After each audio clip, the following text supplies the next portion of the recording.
Hello, my everybody's, and welcome back for this latest edition of 4.0 and below.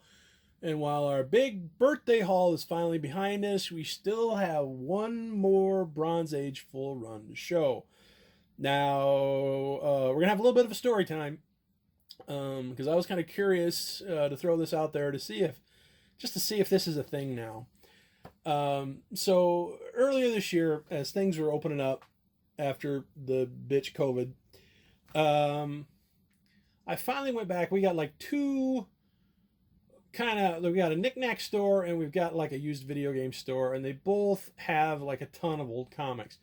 But as I've said before, they're a mess. They're unsorted. It's, you could go in there and dig for hours. You can find some pretty cool stuff. But like I said, just the analness of my brain, it just makes me bananas. And I just want to walk in there with an empty box and say, you know what, you don't have to pay me, but I'm going to sort this. Is that okay with you guys? So anyway, the used game store, I hadn't been in there at least in a year and a half, with, self-isolation, all that stuff. So I finally go back in there, and lo and behold, during the downtime, someone decided to get organized. And they did it, and it looked great. It was easily accessible. You could easily dig through everything. Now, this place, the way it was in the before time, I guess, the more modern stuff was basically cover price, whatever was charging it then. The older vintage stuff, if it was out of, not bagged or boarded, it was like $1. If it was in a bag, it was $2, and I think it was bagged and boarded, it was $3. And so I was like, I asked, there was a clerk there. I says, what's your pricing on your back issues? And he sort of said, it's kind of the same as always. So it's like, oh, okay.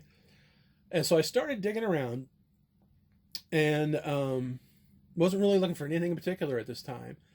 But I found a full run of the Camelot 3000 Maxi series. I I have the trade, loved it. I thought, well, I'll just get these issues because it'd be like $1 a piece because they were plain unwrapped.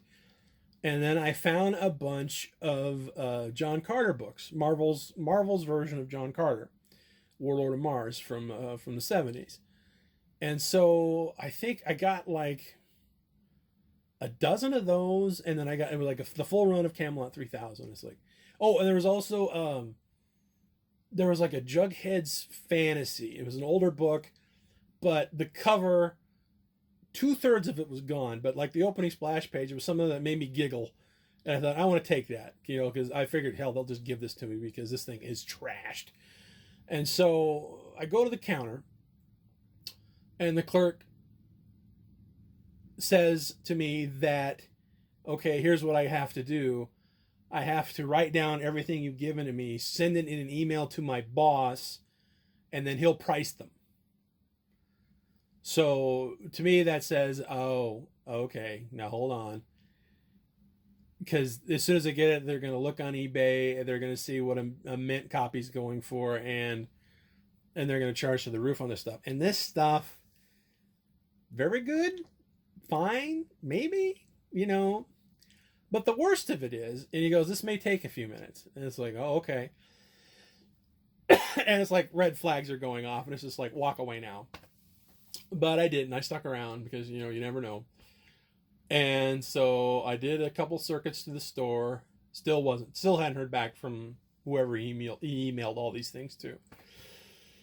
3, 4, 5 more circuits go, and it gets to be like 20 minutes waiting to hear back. And I knew, it was over the minute he said for that Jughead Fantasy was going to be like $30. And there's like some John Carter ones that, I was trying to remember the prices he told me, but it was like $12, $14 a piece, and one was going to be like $30. And the Camelot 3000 actually wasn't that bad. I think the first one was going to be 10, and then the rest were going to be 3 or something.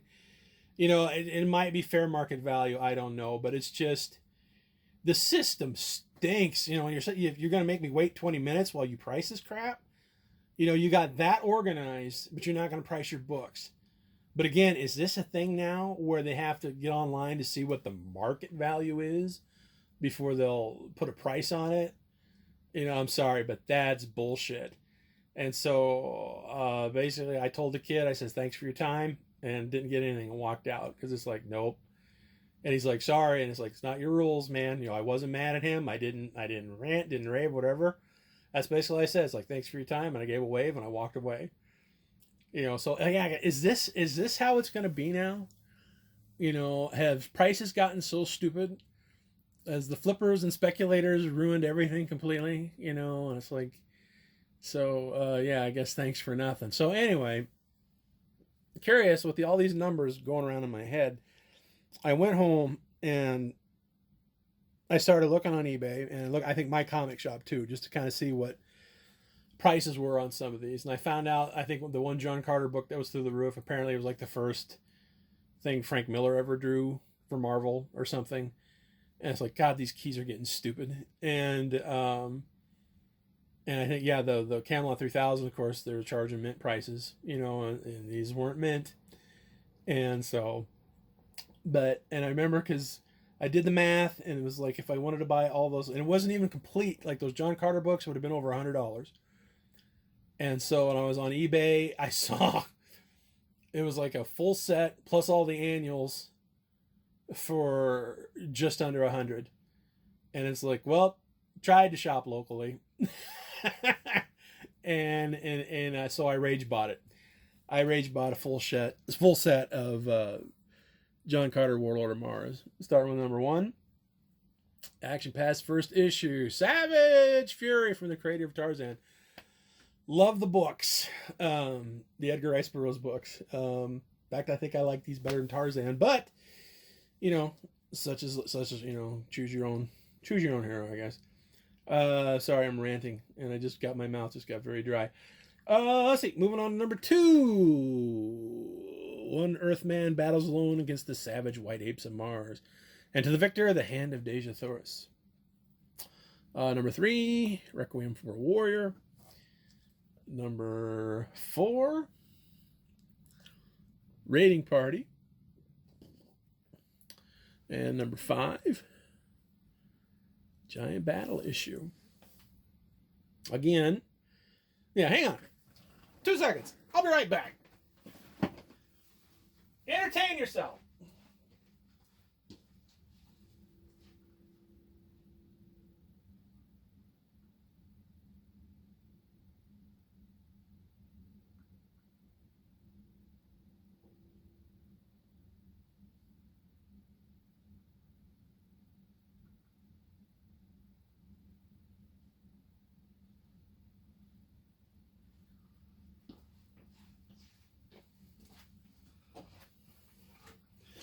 We might edit this out. We might not.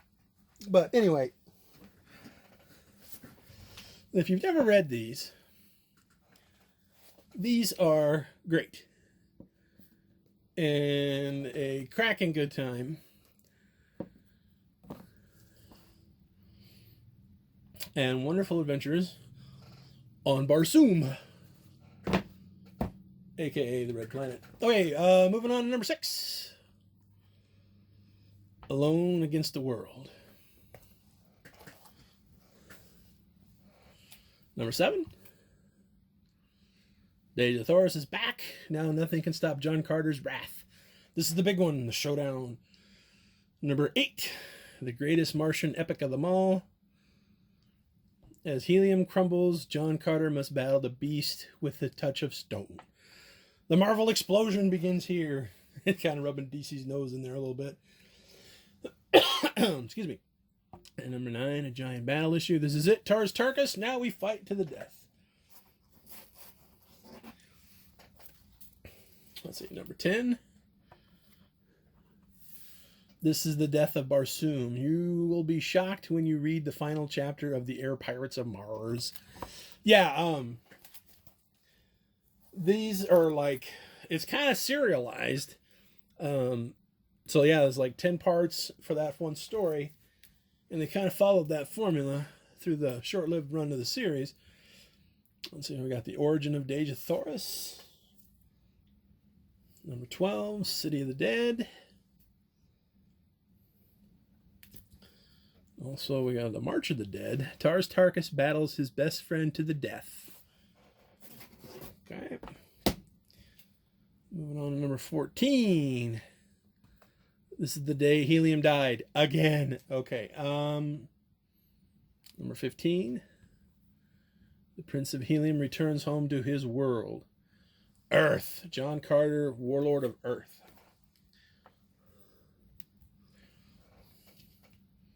Number 16. We'll be into all of our soon. John Carter is dead. Not really. Number 17. What Price Victory? Number 18.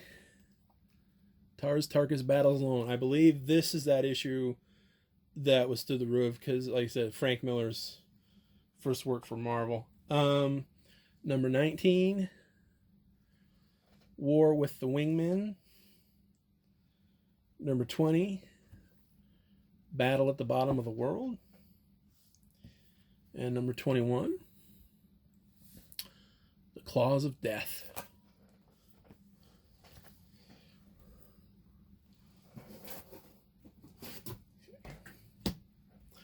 Number 22.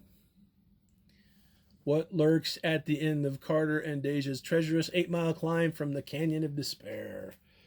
Let's see, number 23. Murder on Mars. Number 24. Betrayal. Witness the excitement as John Carter, Deja Thoris, and Tars Tarkas battled for the lives against the Master Assassins of Mars. Okay, and then number 25. Inferno. If Carter falls, helium dies. Number 6. Death cries the Guild of Assassins. I can't talk, and I can no longer read either. I have issues of both kinds. Anyway, number 27, Death Marathon. Number 28, Guardians of the Lost City. And that is the final issue of John Carter, Warlord of Mars. I think this series got, like a lot of books, I think it got canceled twice. It got canceled, and then it sort of came back, I think, to wrap up some dangling plot threads. But it was like only like 3 or 4 more issues. I think it was a rights issue, if I remember reading like the letter column. We also got John Carter and Warlord of Mars Annual number 1. Little crayon pencil there. And Annual number 2. But this time the Warlord of Mars is hopelessly outnumbered. And John Carter, Warlord of Mars Annual number 3. Sacrificed on the altars of the Amazon. So there you go, my rage buy. Oh, I felt bad. I felt bad for the clerk. You know, it's not his fault. Again, it's not his policy.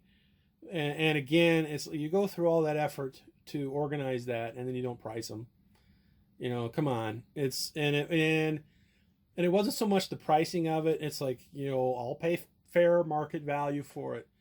But good God, don't make your customers wait 20 minutes to see what they have to pay for something, you know, and especially, and you got to take in consideration the conditions of the books, because they said these books were, again, beat to an absolute pulp. So again, I really hope that's not a thing. Let me know, comment below if you've kind of run into the same thing. And, again, I don't know, there's probably nothing we can do about it, but I just thought I would share this horror story and with this collection of books.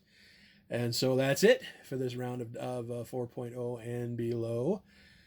And until next time, this is WB Kelso reminding you to never, ever be worried about what you can afford comic book-wise, because, you know, if they're going to overcharge you here, maybe you can get it for less somewhere else. So until next time, we'll catch you later. See ya. Bye-bye.